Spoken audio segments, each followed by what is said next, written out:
Hey, welcome back to Life Plus. Happy 2025. This semester we're going to do something a little different. We finished our year-long through the Bible, and we hope that you will make that a yearly habit of reading through the Bible, hopefully talking through it with your kids and stuff like that. But this semester we're going to move on and do something a little different.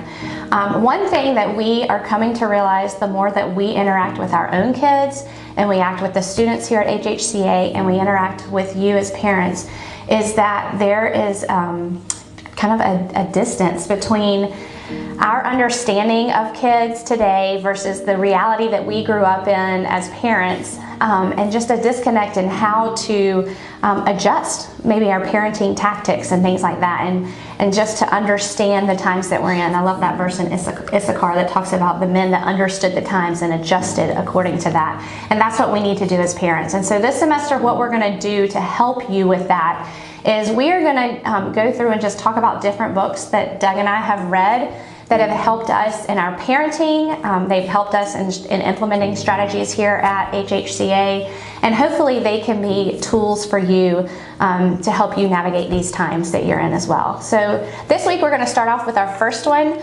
I just finished reading it over Christmas break. It's called The Anxious Generation by Jonathan Haidt. He also wrote The Coddling of the American Mind with another guy, and he is a psychologist, has taught psychology, and he really goes into this book. He talks about just the generation that we're raising right now and how social media and technology in general has affected their anxiety and just the mental state of what they're in. And he goes in and talks about the research and compares teens pre-COVID, post-COVID. He compares the generations from our time to this time and looks at like their mental health in the past and in the present. He talks about how and why technology and specifically social media impact teenagers, and he goes into even how it impacts adults too. And then he gives strategies for how to help overcome those and to help navigate positive mental health in our students today. And so it's a great read, and really just I found it fascinating to read, just as a reminder to me, like, how am I letting technology impact my life, but then also, am I putting good guardrails around for my kids? Am I helping them to develop good habits that they will carry throughout the rest of their life, to help them set parameters on how much time they're on their phones or devices of any type, what they're watching, what they're listening to, and how that affects their mindset. And so it's helpful on that, and it's also helpful in just as a school, what strategies we use to help teens at school set those same parameters, and as we set guidelines for devices at school or on trips or whatever that has to do with school realities. So I highly encourage you to read it. What else would you like to add to that? Yeah, I think the other two or three things about this book specifically. One is this probably has had the biggest impact nationally when it comes to the cell phone discussion at an academic level. It literally has impacted legislation in different states and different school districts and so on, and how they're approaching phone policies. So it's very significant in that sense. Second thing is, the other side of what it gets into beyond the technology is the loss of the things that were norm for us as a kid, just being outside, playing, doing things, having freedom, and it gets a little bit into not just the technological impact, but the control of wanting everything to be controlled as parents versus letting our kids have some freedom.